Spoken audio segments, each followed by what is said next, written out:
पर ले रहे हैं? Heart head guts, okay. Specially जो है ना, जो लोग हार्ट की बुनियाद पर डिसीजन ले लेते हैं, मैक्सिमम आप देखेंगे कि मर्द हजरात रहते हैं, जिसकी वजह से उनकी लाइफ जो है ज़रा तलखियों का शिकार रहती है। कभी कभी आपको हार्ट की बुनियाद पर भी डिसीजन लेना चाहिए, और स्पेशली औरतों को देखिए कि मैक्सिमम हार्ट की बुनियाद पर डिसीजन लेते हैं, जिसकी वजह से हमेशा इमोशनली हो जाते हैं, इमोशनली ब्लैकमेल करते हैं, या कभी कभी इमोशनली इतने परेशान हो जाते हैं कि रोने लग जाते हैं। हर वक्त वो नहीं वर्क होता है। तो आप बाज़ औक़ात देखें, बाज़ अगर इश्यूज़ आपके काम नहीं कर रहे हैं, बाज़ प्रॉब्लम आपके काम नहीं कर रहे हैं, तो आप देखेंगे किस बुनियाद पर आपने डिसीजन लिया था अब तक। आप चेंज करें, कभी गट्स की बुनियाद पर लीजिए, कभी जो स्ट्रांग रहिए, एनर्जी स्ट्रांग करिए, बॉडी मूवमेंट रहे, कभी आप जो है पास्ट एक्सपीरियंस को इस्तेमाल करके अपने जो है इंफॉर्मेशन को आप दूर दीजिए।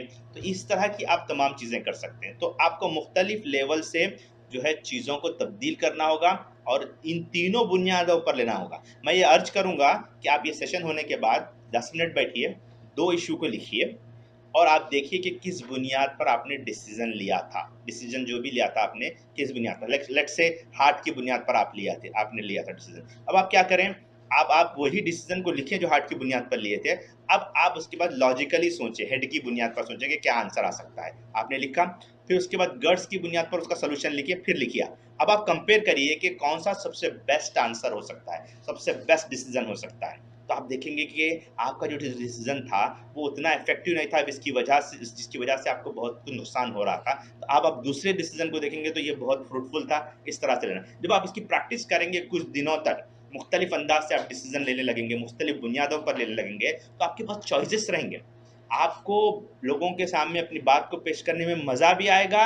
आप बहुत मुदल्लिल और बहुत बेहतरीन कन्विंसिंग अंदाज में अपनी बात को पेश करेंगे, वरना हर बार जो है हेड की बुनियाद पर डिसीजन लेंगे, या फिर हाथी की बुनियाद पर हमेशा डिसीजन लेंगे, तो इसकी वजह से ये होगा कि वैरायटी नहीं रहेगी आपकी लाइफ में। वैरायटी नहीं रहेगी तो चार्म नहीं रहेगा, वैरायटी नहीं रहेगी तो जॉय नहीं रहेगा। एक लगी बंदी जिंदगी चल रही, वो उसमें वो मज़ा नहीं रहेगा। इसके लिए हमें चाहिए कि हमें अपने आप को उस बुनियाद पर बैठ करके देखें, कि हम देखेंगे भाई जो लोग हार्ट से डिसीजन लेते हैं उनका तरीका कैसा होता है। अगर आप गट्स वाले हैं तो आप सोचें कि हेड वाले डिसीजन कैसा लेते होंगे, आप उनके शूज़ में बैठ कर देखें कि क्या लगता है आपको। तो यानी कि दूसरों के शू में बैठ करके आप देखेंगे तो आपको मालूम होगा। हमेशा हार्ट के डिसीजन लेते हैं तो आप हेड के शू में बैठ करके देखिए कि कैसा लोग डिसीजन लेते हैं, तो आपको बहुत फ़ायदा होगा। जी, can you explain gut in more detail? तो गट्स बेसिकली जो है ना आपके नर्वस रिस्पॉन्स है। जैसे मिसाल के तौर पर जो है आपके पास एनर्जी का फ्लो है, क्योंकि हेड से डिसीजन ले रहे हैं तो आपको लॉजिकल बात करेंगे, ऐसे करेंगे, एनर्जी का फ्लो नहीं रहेगा। इमोशन अलग है, एनर्जी अलग है। गट्स जो है एनर्जी की बुनियाद पर आती है, कॉन्फिडेंट जो है वो एनर्जी का हिस्सा है। इमोशन से भी कॉन्फिडेंट आता है, लेकिन एक्चुअल में कॉन्फिडेंट जो है वो गट्स का हिस्सा है, आपकी गट्स की बुनियाद पर लेते हैं। फिर आपके पास्ट के जो एक्सपीरियंस है लाइफ के, जिससे आपने कुछ इन्फॉर्मेशन हासिल की है, उस बुनियाद पर आप कोई डिसीजन ले रहे हैं। यानी कि आपने कभी पास्ट में कॉन्फिडेंट थे, तो अब आप कॉन्फिडेंट बन रहे हैं, कॉन्फिडेंट बात कर रहे हैं, तो वो गट्स की बुनियाद पर आपने डिसीजन लिया है। फिर ये कि आपकी जो इंट्यूशन है, यानी कि बाद औक़ात जो है ना बहुत सी चीज़ों को आप आंसर नहीं दे पा रहे, लेकिन आपका ऑन दी वे जो इंट्यूशन आता है, जैसे अभी मैंने तकरीर की तैयारी नहीं की, आज मेरे को टाइम नहीं मिला, लेकिन मैंने जहन में ये रखा था कि भाई ये चीज़ को, मुझे ये चीज़ पेश करनी है, इमीडिएटली ऑन दी वे मेरे को एक बात समझ में आई, मैंने पेश की। जैसे अभी आज के ही आपको डिस्कशन को ले लीजिए, मैंने जब फ्राइडे दिया था उसमें मुझे ये बात समझ में नहीं आई थी कि किस तरह से एक आदमी को उसमें रह करके बात करना है। फिर ये मैंने बात बताई कि हेड वाला आदमी को किस तरह से दूसरी चीज़ों पर बात करना है, उसको डिफरेंट एंगल से मैंने वहाँ पर बताई थी, लेकिन यहाँ पर मेरा इंट्यूशन ने काम किया कि मैं डिफरेंट एंगल से बताया। बहुत मोर पावरफुल था आज का जो मैंने शुरू में जो बात पेश की। लास्ट टाइम जब मैंने बात पेश की तो उतना पावरफुल नहीं था। तो ये इंट्यूशन है जो आपको गाइड करता है, ये आपके गट्स आपको गाइड करते हैं। इमोशनली आप रहेंगे तो एक ही बात सेम सिनेरियो में बात करेंगे, हेड रहेंगे तो सेम लॉजिकल बात करेंगे आप, लेकिन गट्स रहेंगे तो आपके अंदर वैरायटी आएगी, तब्दीली आएगी। तो ये चीज़ राइट। कोई क्वेश्चन नहीं है तो हम आगे बढ़ते हैं। Okay fine. एक्सटर्नल परसेप्शुअल पोजीशन, ये सबसे और इम्पॉर्टेंट चीज़ है, इसका नेक्स्ट लेयर है, आप ये कह सकते हैं कि उसमें ये बात आती है। ठीक है, तो परसेप्शुअल पोजीशन में जो है सबसे इम्पॉर्टेंट ये है, जैसे आप कोई इशू को ले लीजिए, आप स्ट्रेसफुल सिचुएशन में फॉर एग्जांपल ले लीजिए कि किसी वजह से, घर के मसाइल की वजह से या ऑफिस के मसाइल की वजह से आप स्ट्रेसफुल सिचुएशन में, आप और आपके बॉस जो है ना कॉफ़ी शॉप में बैठे हुए हैं और आप डिस्कस कर रहे हैं, आपके बॉस ने आपको एक प्रोजेक्ट दिया, नया प्रोजेक्ट।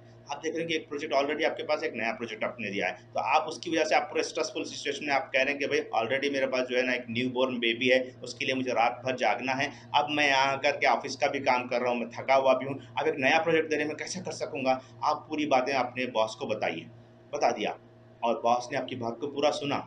ये आपने अपने इश्यू को उनके सामने रखा। अब आप देखिए ज़रा देर के लिए आप बॉस के दिमाग में जाकर के बैठिए, उसकी हम यूजुअली क्या करते हैं, 3 कुर्सियाँ रखते हैं, एक कुर्सी इधर, एक कुर्सी इधर, एक कुर्सी सामने रखते हैं। तो आपको कहते हैं कि आप पहले अपना सिनेरियो पूरा पेश कीजिए, क्या इश्यू है आपका? पेश करने के बाद जो है ये कुर्सी से उठ कर के आप ये कुर्सी पे बैठिए। अब बॉस के ज़हन से सोचिए कि इस इश्यू को, इस मसले को कैसे सॉल्व करना है। अब उन्हें क्या देखेंगे? उन्हें देखेंगे कि भाई देखिए कंपनी की बहुत अहमियत है, कंपनी के पास ये प्रोजेक्ट बहुत प्राइम इम्पोर्टेंट है। आपको ज़रा-सा टाइम निकालना पड़ेगा, ज़रा एडजस्टमेंट करना पड़ेगा। आपके जो है पैरेंटल फैमिली को आप बुलाएँ, वो टेक केयर करेंगे आपकी न्यूबॉर्न बेबी का, या किसी मेड को रखिए ताकि वो जो है बच्ची को देख सके। तो आप जो फ़ोकस पूरा प्रोजेक्ट पर करिए, या ये कि आप जो स्ट्रेसफुल सिचुएशन में उसकी कोई ना वजह है, उस पे वर्कआउट कीजिए। तो यानी कि बॉस का पॉइंट ऑफ व्यू आप जानेंगे, वहाँ बैठ कर के प्रॉब्लम को देखेंगे, तो प्रॉब्लम की नोयत अलग नज़र आएगी और आपको सॉल्यूशन उसका अच्छा अंदाज से मिलेगा। समझ रहे हैं आप मेरी बात को, कि किस तरह से आप चीज़ों को देखने वाले बनेंगे। यानी कि एक ही इश्यू है, मुख्तलिफ डायरेक्शन से देखेंगे। अब देखिए इसका तीसरा डायरेक्शन है, आप कॉफ़ी शॉप में बैठ कर के बात कर रहे हैं, एक स्ट्रेंज आदमी है जो आपके सामने बैठा हुआ है कुर्सी पर, दूसरे टेबल पर बैठा हुआ है, वो आपकी बातों को सुन रहा है, वो नोवेयर रिलेटेड विद आपके इमोशन से कोई ताल्लुक नहीं रखता है, वो आपके एक्टिविटी से कोई ताल्लुक नहीं रखता, वो जस्ट ऑब्जर्वर है। वो वहाँ बैठ कर के आपके इश्यू को देख रहा है, और वो उसका जो नज़रिया होगा,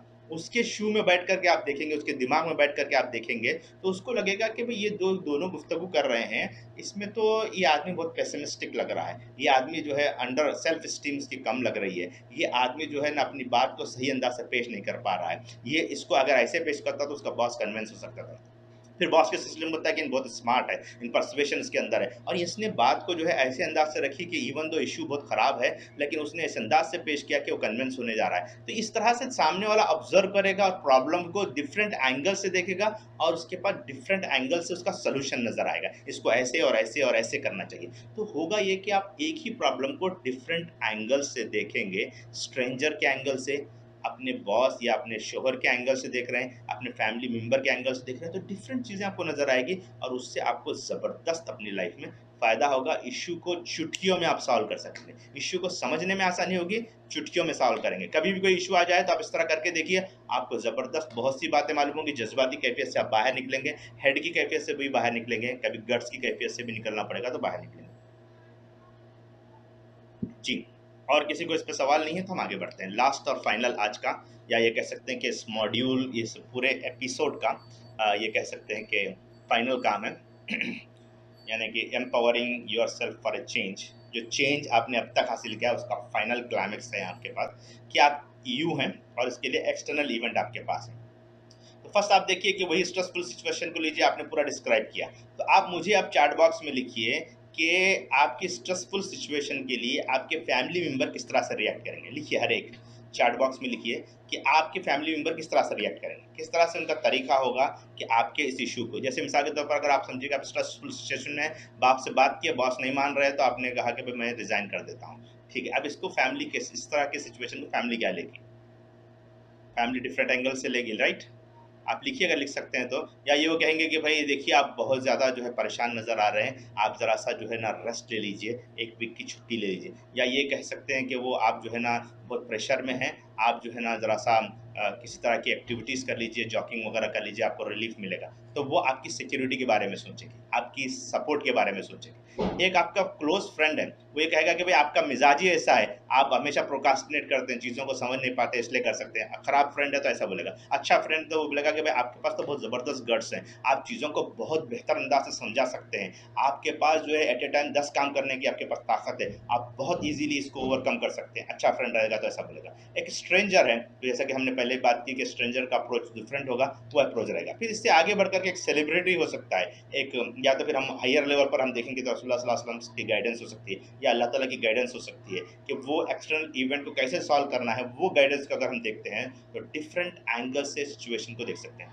तो एक ही इशू है, एंगर का इशू है, आप देखिए फैमिली वाले डिफरेंट रिएक्ट करेंगे, आपके फ्रेंड डिफरेंट रिएक्ट करेंगे, आपके स्ट्रेंजर दोस्त डिफरेंट रिएक्ट करेंगे, सेलिब्रिटी डिफरेंट रिएक्ट करेंगे, या इस्लाम की गाइडेंस डिफरेंट होगी। तो बेसिकली जो है किसी भी इशू को डिफरेंट एंगल से आप देखेंगे तो वो इशू बहुत छोटा भी नजर आएगा, इजीली सॉल्वेबल भी रहेगा, इजीली उसको आंसरेबल भी रहेगा, इजीली उसे कॉन्कर भी आप कर सकते हैं। उससे आपको लाइफ में ज़बरदस्त फ़ायदे हो सकते हैं और होना चाहिए। तो इसी तरह हम हर इश्यू पर मुख्तलिफ नोयत से सोचें, गौर करें और इश्यूज़ को सॉल्व करने की कोशिश करें। इन तमाम चीज़ों पे आज के पूरे इस पर आपको कुछ सवालात हैं तो आप सवालात कर सकते हैं, वरना हम अपनी बात को यहाँ पर ख़त्म करते हैं।